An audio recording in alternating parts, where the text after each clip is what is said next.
Bom dia, Brasil! Bom dia, amigos queridos do meu canal. Já há algum tempo que eu falo, vocês também falam, eu vejo nos comentários. Então, todos nós, eu e vocês, sabemos que o Supremo Tribunal Federal, a mais alta Corte de Justiça desse país, já há algum tempo não é lá essas coisas. Então já deixaram a ética e a técnica de lado há muito tempo, ou pelo menos recentemente, e passaram para a parte ideológica. Foi assim com a ministra Carmen Lúcia, por exemplo, que já havia votado num sentido e recentemente mudou o voto para a direção oposta. Por quê? Porque o STF, depois de uma série de tentativas, quer dizer, foram soltando foguetes devagarzinho para ver a reação dos outros poderes. Como todo mundo botou o rabo entre as pernas, ninguém fez nada. Eles se agigantam. E se agigantam rasgando a Constituição e passando por cima das leis. E, mergulhão, você está falando isso aí baseado em quê? Em um monte de coisas. Tá todo mundo do mundo CAC, do mundo do tiro esportivo. Nós hoje somos 500 mil. Se fôssemos mais unidos, talvez eles não mexessem assim com a gente, mas não são. Já até falei sobre o ProArmas e todo mundo se cadastrar lá, R$ 38 por ano, isso aí não é nada, mas ajuda o Marcos Polon a nos defender. Só que hoje eu vou falar de um outro amigo, um amigo bem mais antigo que o Marcos Polon, que é o Tenente Sérgio Bittencourt. Ele é o presidente da AORI. A AORI significa Associação dos Oficiais da Reserva do Exército. Ele é presidente da AORI Belo Horizonte. E também é o presidente da IDSC, da Confederação Brasileira de Tiro Defensivo e Caça. E também é advogado, como também a Vanessa, sua esposa, ambos são advogados, e tem um monte de advogados lá. Eles fizeram um agravo regimental maravilhoso sobre esse golpe que a ministra Rosa Weber deu. Não é anulando, é apenas suspendendo o efeito de 9 itens de um monte de itens dos 4 decretos. Mas são itens que nós estávamos contando. Para mim, que já sou CAC antigo, apenas desburocratizaria o STF, que a gente já sabe que é o fim da picada, né? Então, o STF, olha, o raio do STF não sai da cabeça da gente. O SFPC, tem nada a ver o STF agora, SFPC. O SFPC de cada região militar é uma coisa diferente. Então, enquanto que alguns estados batem palma porque os processos estão começando a ser céleres, 20 dias, no máximo 30, ainda tem regiões militares onde o cara conta qualquer besteirinha em meses. Então, os processos, para esses imbecis de esquerda que querem tumultuar, e aumentar a quantidade de armas, não ia aumentar meleca nenhuma. Os 4 decretos foram durante muitos meses trabalhando exaustivamente, inclusive o tenente Sérgio Bittencourt, que eu vou falar agora do agravo regimental dele, é um dos que ajudou com o coronel Campoí e com outros. O que são esses 4 decretos? Havia um monte de decreto que um passava por cima do outro e conflitava, criando um problema para a diretoria de fiscalização que tinha que normatizar isso em portarias. O que eles fizeram foram pegar um monte de decretos antigos e regularizar, acertar aquilo que um passava por cima do outro. Só normas de organização jurídica, só. Não inventaram a roda. Aproveitaram e desburocratizaram uma série de coisas, como mira holográfica. Agora a Red Dot está na moda, todo fabricante já vende, até Taurus já vende pistola com Red Dot. Quer dizer, aquilo não é nada, e aí deixou de ser produto controlado, porque aquilo não é nada mesmo, não tem nada que ser controlado. Por outro lado, uma meleca de uma televisãozinha com um ponto vermelho. Porra, entendeu? Só na cabeça desses caras de rede, PSOL, PT, PTB, esses caras que começam com P, sabe de quê, né?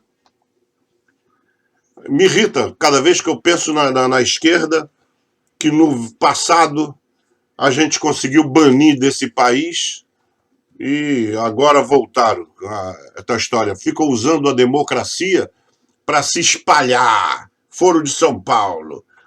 Aproveita que o Brasil é um país de ignorante, ninguém estuda, ninguém sabe nada. Eu falo em Foro de São Paulo, todo mundo arregala os olhos, não tem a mínima ideia do que eu estou falando.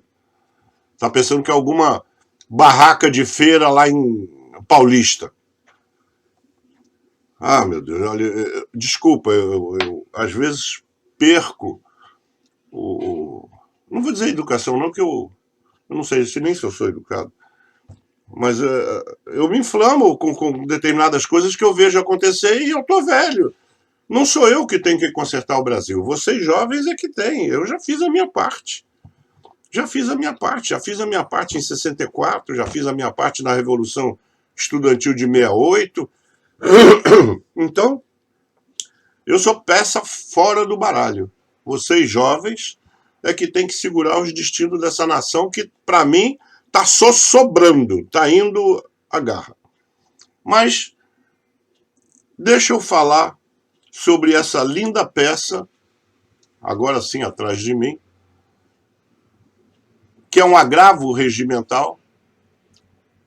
Esse aqui foi feito pela AORE, pela Associação dos Oficiais da Reserva do Exército, em Belo Horizonte, que o Bittencourt, Tenente Bittencourt, preside. Mas ele é muito inteligente. Ele fez duas, já que ele preside 2 órgãos, todos eles com muitos associados. Então ele fez uma também em nome da CBTD. Tá? Eu vou ler um trecho. Isso aqui tem muitas páginas. Não sei nem quantas páginas são. Olha só. Olha o tamanho do brinquedo. Está vendo aqui? Tem muitas páginas. Tem coisas interessantíssimas. Deixa eu ver se eu boto isso aqui na tela. Se vocês tiverem acesso, nas redes de WhatsApp isso está sendo entregue. Se vocês tiverem acesso, vale a pena ler. É uma peça brilhante. Os advogados que ajudaram o Bittencourt a fazer isso aí realmente deram um banho, como deram um banho em amicus curiae e outras coisas que eles já se habilitaram. Mas eu vou ler só o preâmbulo para vocês terem uma ideia, que é um trechinho de... Não vou ler essa coisa toda enorme que não tem sentido. Mas, só por curiosidade, olha este quadrinho. Deixa eu ver se eu consigo aumentar aqui. 150. Olha que engraçado. Vejam, excelências, que nenhum presidente conseguiu votação igual ao não à proibição de venda de armas. Vocês lembram do Estatuto do Desarmamento? Houve um plebiscito, nós votamos que não queríamos e mesmo assim o governo botou goela abaixo. Então, para que fazer plebiscito se... Aliás, os governos de Dilma e Lula jamais foram a favor do povo. Eles estavam querendo desarmar o povo para poder transformar isso aqui numa Cuba ou numa Venezuela. Votos dos presidentes, votos que receberam os presidentes. Então, esse quadrinho está mostrando que o Estatuto do Desarmamento deu mais voto do que os presidentes que roubaram ele tiveram. Então, votos dos presidentes após 1988, né? Quando houve a passagem do governo militar para essas porcaria que os sucederam, chamado de governos civis, né? De Sarney para cá. Fernando Collor de Mello, 35 milhões e quebrados em 1989. Fernando Henrique Cardoso, 34.300 em 94 e 35.900 em 1998. Vai guardando o número. Lula, o ladrão de 9 dedos, 39.400 em 2002, 58.200 em 2006. Você vê como é que roubar nesse país dá voto. O cara entrou, roubou, aparelhou todo mundo, botou todo mundo no primeiro, segundo, terceiro, quarto e quinto escalão. Só podia entrar gente do PT, e aí passou de 39 para 58 milhões de votos. Dilma Rousseff, a ANTA, 55.700 em 2010, 54.500 em 2014. O nosso querido amigo Jair Bolsonaro, o velho capitão, 57.700. Graças a Deus, só perdeu para o segundo mandato do Lula com a máquina aparelhada. 57.797, 847 em 2018. Muito bem. E o referendo? O referendo, 59.109.265 em 2005. Então, o referendo, que esse congresso de merda que a gente tem aí devia ler e entender, o povo, em 59 milhões, muito mais votos do que eles tiveram, disse que não queria a bosta do Estatuto do Desarmamento, e mesmo assim, esse congresso da esquerda, comunista, safado, fez. Vou ler, como eu disse, o começo desse agravo regimental, porque está uma peça lindíssima. E eu só vou ler esse começo para mostrar que a ministra errou. Errou. Dessa vez ela não rasgou a Constituição, rasgou as normas e as leis. Ela passou por cima da lei. Tá? Ela errou. Ela usou um pretexto de uma lei em outra lei. Quer dizer, eu lendo, vocês vão entender.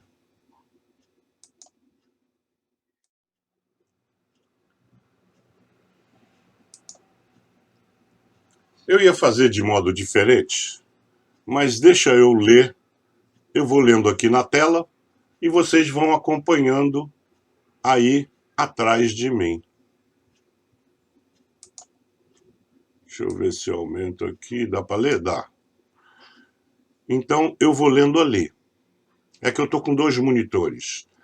Mas eu vou lendo porque ajuda. Mas está na tela. 1. Preliminarmente, cabimento dos embargos e fungibilidade recursal. Antes de adentrar no mérito do recurso, cumpre arguir o cabimento do presente recurso com base em 2 dispositivos processuais e requerer que, caso não seja conhecido por um, o seja por outro.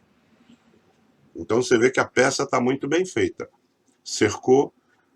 Se a autoridade não quiser usar um dos argumentos, tem outro. Então você vê que nós estamos certos, nós estamos dentro do direito, e foi o STF que saiu e rasgou as leis. Explica-se. O regimento interno deste Supremo Tribunal Federal, em seu artigo 317, prevê que caberá agravo regimental da decisão do relator que causar prejuízo ao direito da parte. Por sua vez, o Código de Processo Civil, em seu artigo 1021, prevê que contra a decisão proferida pelo relator caberá agravo interno para o respectivo órgão colegiado, observadas, quanto ao processamento, as regras do regimento interno do tribunal. Quaisquer desses recursos são cabíveis da decisão ora recorrida, porém, a agravante opta pelo agravo regimental em razão da celeridade e possibilidade de revisão imediata de forma monocrática. Está dando uma chance à ministra de consertar o seu erro. Considerando as possibilidades legais, desde já requer seja conhecido o presente recurso como agravo regimental ou agravo interno. Segundo, mérito. Aí é que está o erro da dona Rosa Weber. Afronta ao artigo 10 da Lei 9.868.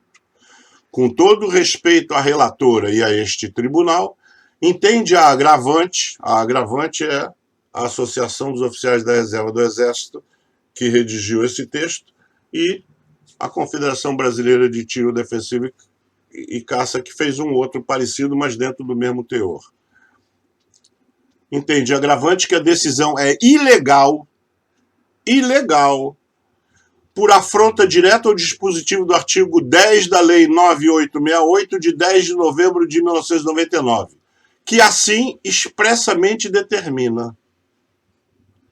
Aqui fala no artigo 17, o que significa, caso os juristas e advogados do Supremo não saibam, e também o artigo 1021.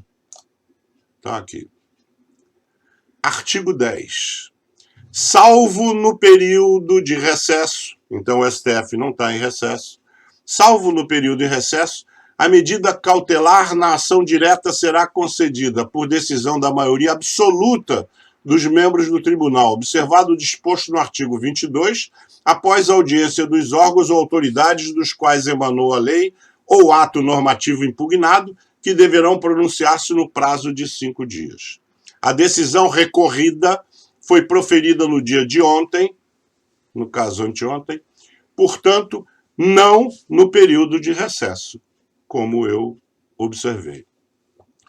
A decisão de ontem trouxe enorme receio agravante e seus milhares de associados, posto que existe norma vigente no país que não permite a concessão de medida cautelar em ADI por ato do relator, mas isso foi feito em claro desrespeito à lei. Então, como eu mencionei no início, é uma bela peça, um bonito trabalho, e eu aqui aproveito para parabenizar não só a ORE de Belo Horizonte, como seu presidente, meu amigo Sérgio Bittencourt. Não se trata de mero tecnicismo ou filigrana processual. Aqui se trata de desrespeito literal a uma lei. A agravada e seus associados estão atônitos, pois são pessoas cumpridoras de seus deveres. Eu sou ex-presidente da ORE Rio de Janeiro, obedientes à lei que depositam no Poder Judiciário a mais elevada estima e esperança de justiça, mas viram ontem que a lei foi desrespeitada pela mais alta corte do país. O respeito às normas vigentes é essencial para a manutenção da ordem democrática e a base da disciplina militar que os associados desta agravante estão acostumados. A concessão de medida cautelar em ação direta de inconstitucionalidade ad referendum do plenário viola um dos pilares da democracia, que é o princípio da legalidade, e deixa um receio enorme no mundo jurídico, pois uma lei não foi respeitada no Supremo Tribunal Federal. Imagina em cortes inferiores. Por mais que se compreenda e respeite a intenção da ministra relatora, não se pode aceitar o descumprimento da lei. Ainda mais quando os decretos objetos da lei foram publicados em fevereiro com vacatio legis de 60 dias. Portanto, sobre este enfoque, a decisão recorrida é ilegal, pois medida cautelar em ação direta de inconstitucionalidade somente pode ser definida pela maioria absoluta dos membros do tribunal, nos termos do artigo 10 da Lei 9.868, de 10 de novembro de 99, razão pela qual requer seja revogada imediatamente. Como eu disse, ele tem dois argumentos. Este que eu li e o seguinte, que as normas do decreto 10.627, e não vou ler o resto porque seria muito cansativo. Agora, daquelas coisas que a ministra suspendeu, a validade, olha que absurdo o que ela suspendeu. É aquele negócio, né? Ouviu o galo cantar, mas não sabe aonde. Não sabe nem o que. Ela não sabe nem o que ela suspendeu. Não sabe nem o que quer dizer isso que eu vou ler agora. Não são considerados PCE. Projéteis de munição para armas de porte ou portátil até o calibre nominal máximo com medida de 12 milímetros, exceto os químicos, perfurantes, traçantes e incendiários. Por que munição tem que ser produto controlado? Deus me livre. É que essa turma não tem ideia de quantos tiros um CAC dá num treinamento. Se você entrar numa competição onde só tem cobra, você tem que dar em treinamento pelo menos 300 tiros, pelo menos 300 tiros semanais. Isso não é para medalhar, isso é para você ficar ali no bolo. Porque o Breno, um amigo meu, filho do Igor Zander, que é são todos campeões, a Aninha, o Igor e o Breno vivem em pódio, né? E o Breno dá 1.500 tiros por semana. Ele treina, o Breno, 1h30 por dia em casa, saque a seco, sozinho diante do espelho, sacar, apontar, trocar carregador, essas coisas, todo dia 1h30. Então, essa turma de toga não tem a mínima ideia do que é o treinamento de um atleta de tiro esportivo. Outra coisa que nos deixou triste, que ela suspendeu, as máquinas e prensas, ambas não pneumáticas ou de produção industrial, para recarga de munição, seus acessórios, suas matrizes, DAIs, para calibres permitidos e restritos para armas de porte ou portáteis. Aqui eu vou fazer um parênteses. Nós temos muita prensa importada, Dillon, Lee e outras, né? A produção nacional ainda é muito ínfima, muito pequena. Por quê? Porque é caro você ser industrial neste país. São muitos impostos, muitas dificuldades. Agora, por exemplo, a dificuldade é importar insumo. Para você fazer um die é uma matriz da prensa, né? O que faz a munição são as matrizes da prensa. Cada die tem uma função diferente e um conjunto de 3 ou 4 dies faz a munição. O aço você pode conseguir no Brasil, mas a parte interna dura que vai entrar em contato com o latão e com o chumbo e às vezes com a camisa de tombaque, né, que a gente chama de aço, aquela ponta jaquetada, que aquilo não é aço, aquilo é uma liga. Não pode ser o aço, porque ele não é tão duro, ele arranha. Então tem que ser um carbide, que é um aço especial, e que o Brasil não tem tecnologia para fazer. Você tem que importar, e o melhor carbide do mundo é o europeu. O Dr. Fieder acabou de lançar ontem em live para todo o Brasil os primeiros dies que ele fabricou de excelente qualidade. Mas ele fez o protótipo, está em teste, não sei o quê. Já tem uma lista de espera enorme, porque são os melhores dies do mercado, quiçá do mundo, mas ele depende de uma importação de carbide, provavelmente da Alemanha, que com esses aviões tudo e todo mundo proibindo o voo, não sei o que, não chegou. Então, essa turma que fica em gabinete despachando coisa não sabe o sacrifício que uma indústria fez. O Dr. Fieder está montando uma prensa.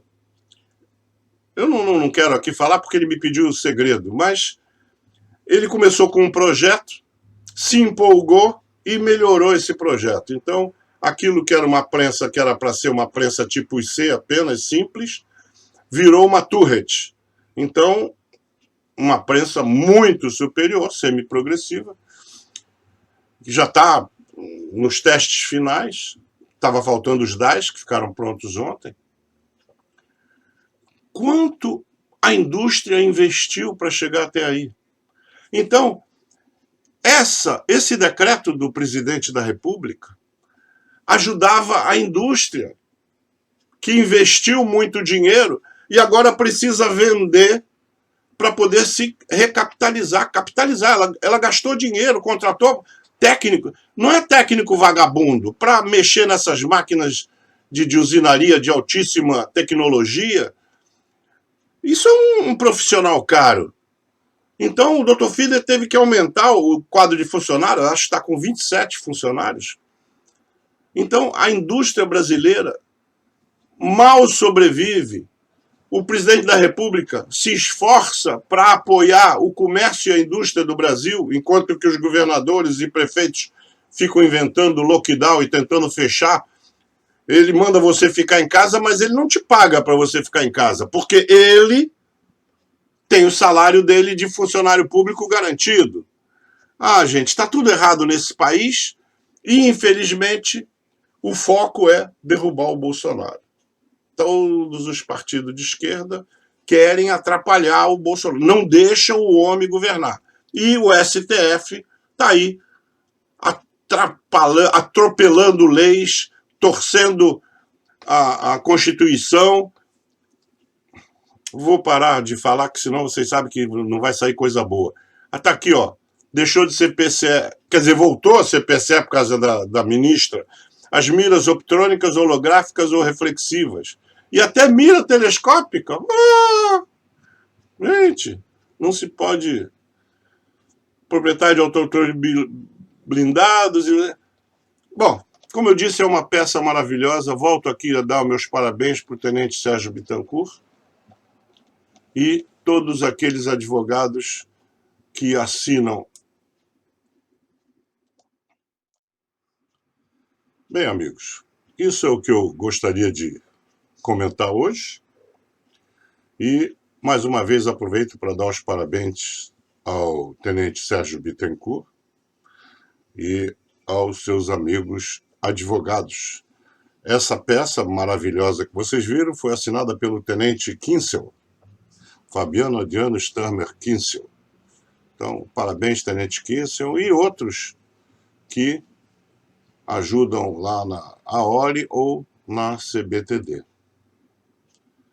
Vamos aguardar os próximos capítulos.